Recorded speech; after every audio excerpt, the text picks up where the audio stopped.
Hi everyone, welcome back to Blatantly Bookish. I'm Marissa and today I'm here to do my September reading wrap-up.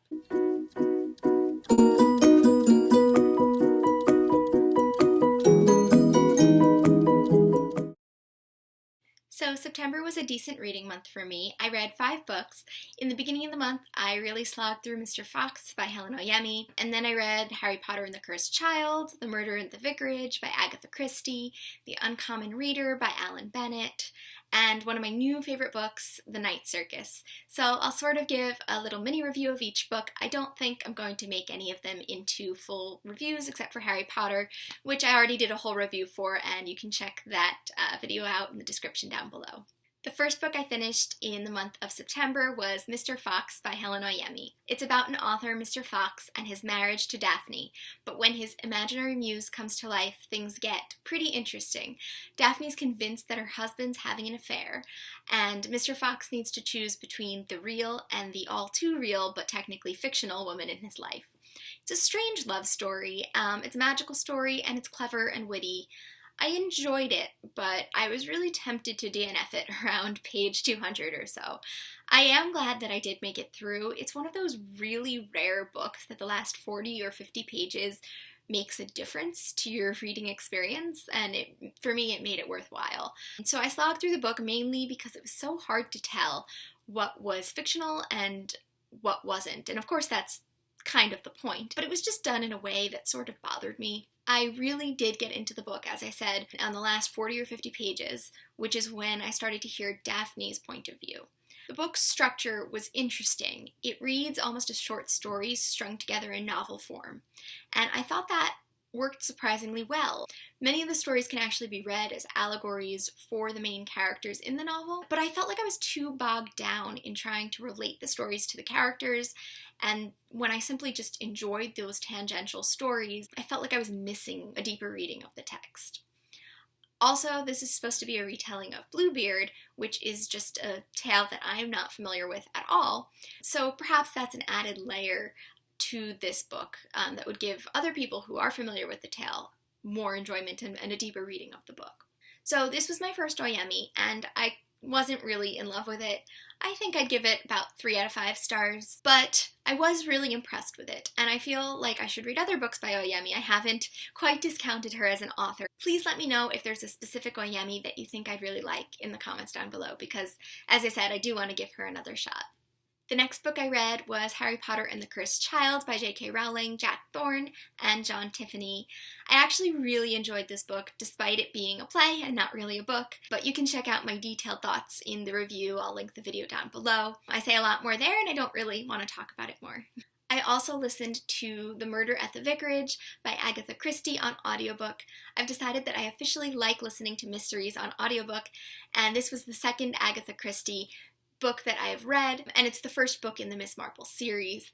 I'm really growing to love Agatha Christie, and mysteries in general. I've sort of been rediscovering the mystery genre lately. I thought it was interesting how Miss Marple seemed like such a minor character in the beginning of the book, and it's intriguing how she's always seen through the lens of other characters. She seems so aloof and unapproachable. But she's clearly the intuitive and rational detective figure in this book, despite there being traditional police figures, leading a formal investigation. I'd really be interested to see how Miss Marple grows as a character throughout the series, but I might just bounce around between different Agatha Christie mysteries.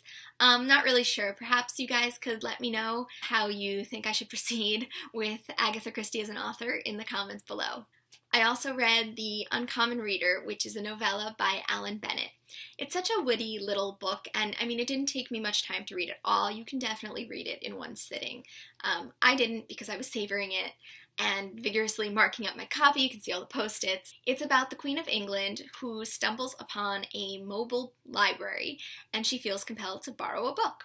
She becomes obsessed with reading, and she's abetted by her assistant, Norman, who is promoted from the kitchens, and slowly her habit begins to alarm the palace staff and the country as a whole.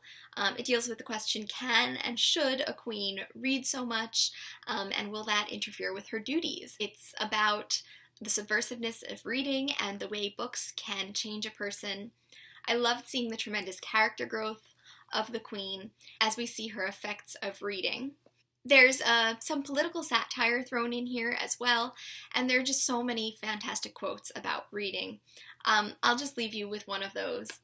I think of literature as a vast country to the far borders of which I am journeying but will never reach, and I have started too late. I will never catch up. So this is often how I feel about books, that there are centuries and centuries of books that I have to catch up on, and there just isn't the time, especially when there are all these new books that are being published every day that are wonderful as well. This book gave me a lot to think about reading, about life.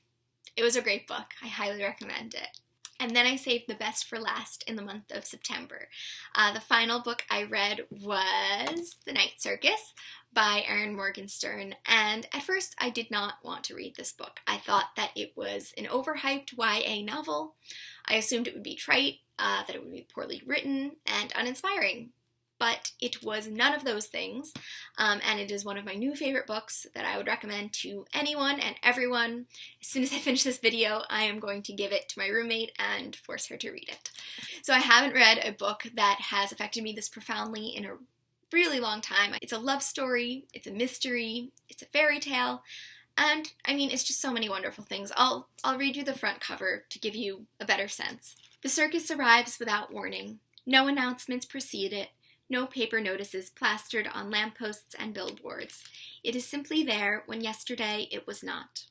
Within these nocturnal black and white striped tents awaits an utterly unique experience, a feast for the senses, where one can get lost in a maze of clouds, meander through a lush garden made of ice, stare in wonderment as the tattooed contortionist folds herself into a small glass box, and become deliciously tipsy from the scents of caramel and cinnamon that waft through the air. Welcome to Le Cirque de Rêve. And I have never taken French. I'm sure I just butchered that. Sorry, guys. Beyond the smoke and mirrors, however, a fierce competition is underway, a contest between two young illusionists, Celia and Marco, who have been trained since childhood to compete in a game to which they have been irrevocably bound by their mercurial masters. Unbeknownst to the players, this is a game in which only one can be left standing, and the circus is but a stage for a remarkable battle of imagination and will. So, the only critique that I have for this book is that some of the interactions and the dialogue between the characters in the romance seemed a tad cliche.